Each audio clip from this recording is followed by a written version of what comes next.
1 in every 10 women have endometriosis. This is according to the World Health Organization. And as the endometriosis month comes to a close, there is a need to highlight and create awareness on endometriosis to help 1 or more women who may need information on how to go about endometriosis. We spoke to Dr. Sarita Sukija, a gynecologist at the Myra IVF Center here in Nairobi. She tells us that just as a woman has their period, the same happens for a woman with endometriosis, which is an inflammatory condition where the tissue similar to the lining of the uterus grows outside of the uterus and bleeds when a woman is having her periods. Endometriosis, what happens is the same lining which is inside the uterus, the same tissue is present outside the uterus. It could be in the ovaries, it could be in the tubes, or it could be within the uterine wall, in the pelvis, it could go even to the intestines and even the lungs. So what happens is when the uterus bleeds, these spots also bleed, because this tissue is exactly similar what is there in the uterus, inside the uterus lining. Women with endometriosis frequently present with the symptoms of severe pain during their periods, among other symptoms. Some women present with difficulty in having intercourse, which we call dyspareunia. Some women can have painful passage of stools.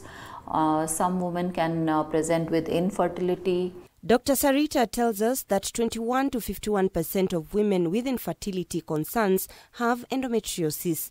The same is diagnosed only when the women are trying to conceive unsuccessfully. The American Fertility Society has classified endometriosis into various stages, like stage 1, which is supposed to be mild. Stage 2 also, it's slightly higher than the stage 1, but it is also in the mild category. Then there could be stage 3 and 4 endometriosis, which is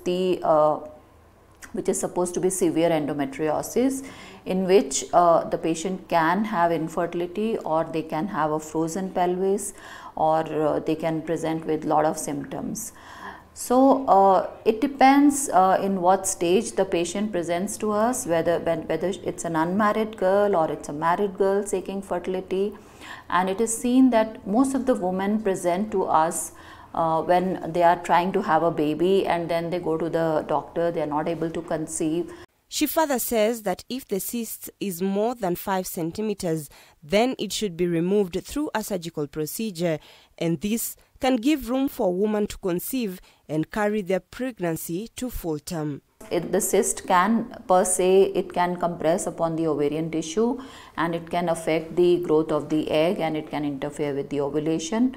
So the cyst should be removed, but when we are removing the cyst, one should be very careful that the normal ovarian tissue is not removed, because if the normal ovarian tissue gets removed, it can take away the eggs also with it, and it can reduce the egg reserve of a woman, which is already compromised because of endometriosis. And for the women who are done giving birth or have reached menopause, then this is the ultimate solution, and removing their uterus could be the end of their struggle. When the periods stop, then the endometriosis also gets treated.